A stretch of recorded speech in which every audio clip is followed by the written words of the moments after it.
മനാഫ് ഉൾപ്പെടെയുള്ളവർ പോലീസുമായി സംസാരിച്ചിരുന്നു. അതനുസരിച്ചുള്ള വിവരങ്ങളിൽ നിന്ന് തന്നെ രക്ഷാപ്രവർത്തനം പൂർണ്ണമായും മുന്നോട്ട് ദ്രുതഗതിയിൽ തന്നെ പോകുമെന്ന് തന്നെ വേണം നമുക്ക് പ്രതീക്ഷിക്കാൻ. ഈ GPS സിഗ്നൽ കിട്ടിയ ആ ഒരു സ്ഥലത്ത് ഇപ്പോൾ പരിശോധനകൾ നടക്കുന്നുണ്ട്. മെറ്റൽ ഡിറ്റക്ടറുകൾ ഉൾപ്പെടെ അവിടേക്ക് എത്തിച്ചു എന്നാണ് മനസ്സിലാക്കുന്നത്. ഏതായാലും അവിടെ ഈ മെറ്റൽ ഡിറ്റക്ടറുകൾ ഉപയോഗിച്ച് ഏതാണ്ട് 50 മീറ്റർ പരിധിയിൽ ഈ GPS സിഗ്നൽ കിട്ടിയ 50 മീറ്റർ പരിധിയിൽ പരിശോധനകൾ നടക്കും. അവിടെ മണ്ണ് മാറ്റുക.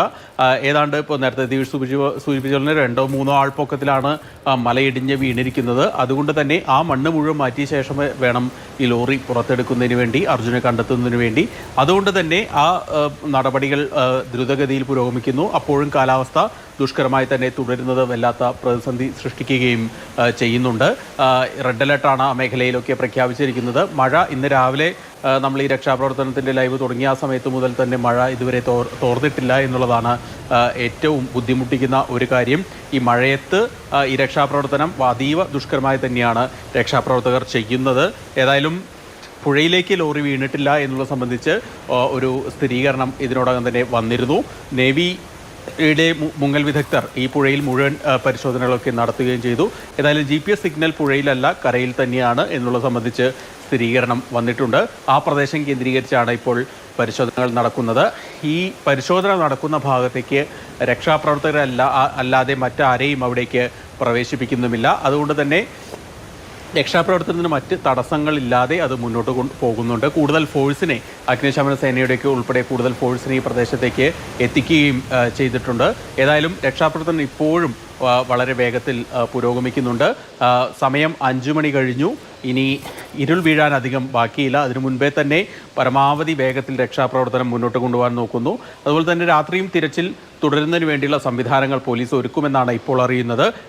അതുകൂടി കാത്തിരുന്ന് ഇനി കാണേണ്ടതുണ്ട്. പോലീസിൻ്റെ ഭാഗത്തുനിന്ന് ഇന്ന് വളരെ സഹകരണം തന്നെയാണ് ഈ രക്ഷാപ്രവർത്തനത്തിന്, തിരച്ചിലൊക്കെ ലഭിക്കുന്നത്. അതുകൊണ്ട് തന്നെ രാത്രി വൈകിയാലും തിരച്ചിൽ തുടരും എന്നുള്ള ഒരു പ്രതീക്ഷ തന്നെയാണ് ബന്ധുക്കൾ പങ്കുവയ്ക്കുന്നത്. നിലവിലേതായാലും ശുഭപ്രതീക്ഷയോടെ കാത്തിരിക്കുക മാത്രമേ ഈ നിമിഷത്തിൽ ചെയ്യാനാകൂ.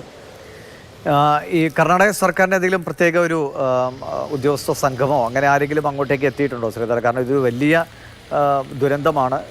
ഏകദേശം ഒരു 1.5 കിലോമീറ്ററോളം മണ്ണിടിഞ്ഞു പോയതാണ്. അവിടെ ഇനിയും ഈ അപകട സാധ്യതകൾ നിലനിൽക്കുന്നു. അതേസമയം തന്നെയാണ് ഏറ്റവും തിരക്കേറിയൊരു പാത കൂടിയാണ്. എന്തെങ്കിലും ഒരു സമാന്തര സംവിധാനങ്ങൾ യാത്രയ്ക്ക് ഒരുക്കിയിട്ടുണ്ടോ? വേഗത്തിൽ പരിഹരിക്കാൻ സർക്കാരിൻ്റെ ഒരു കൃത്യമായ ഇടപെടലുണ്ടോ?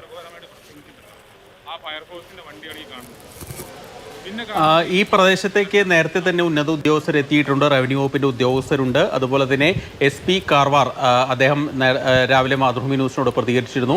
അദ്ദേഹം അവിടെ ക്യാമ്പ് ചെയ്ത് ഈ പ്രവർത്തനങ്ങൾ ഏകോപിപ്പിക്കുന്നുണ്ട്.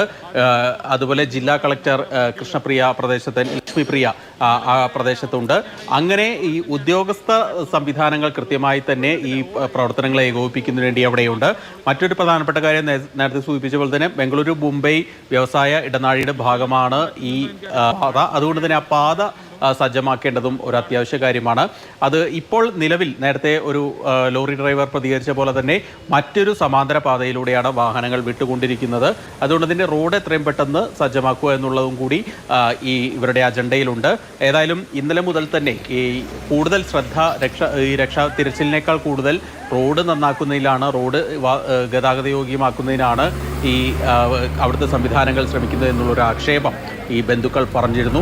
ഏതായാലും ഇന്ന് ഈ കൃത്യമായിട്ടുള്ള സമ്മർദ്ദങ്ങൾ, കൃത്യമായിട്ടുള്ള ഇടപെടലുകൾ, ഇതിന് പിന്നാലെ ഈ രക്ഷാപ്രവർത്തനത്തിലേക്ക്, ഈ തിരച്ചിലേക്ക് കൂടുതൽ ശ്രദ്ധ വന്നിട്ടുണ്ട് എന്നുള്ളത് ഇപ്പോൾ ഏതായാലും നമുക്ക് ആശ്വാസകരമായിട്ടുള്ള ഒരു കാര്യമാണ്. ഈ GPS സിഗ്നൽ അനുസരിച്ചുള്ള തിരച്ചിലാണ് ഇപ്പോൾ പുരോഗമിക്കുന്നത്. മെറ്റൽ ഡിറ്റക്ടറുകളൊക്കെ അവിടേക്ക് എത്തിച്ചു കഴിഞ്ഞിട്ടുണ്ട് എന്നാണ് അവിടെ നിന്ന് നമുക്ക് പ്രാദേശികമായി ലഭിക്കുന്ന വിവരം.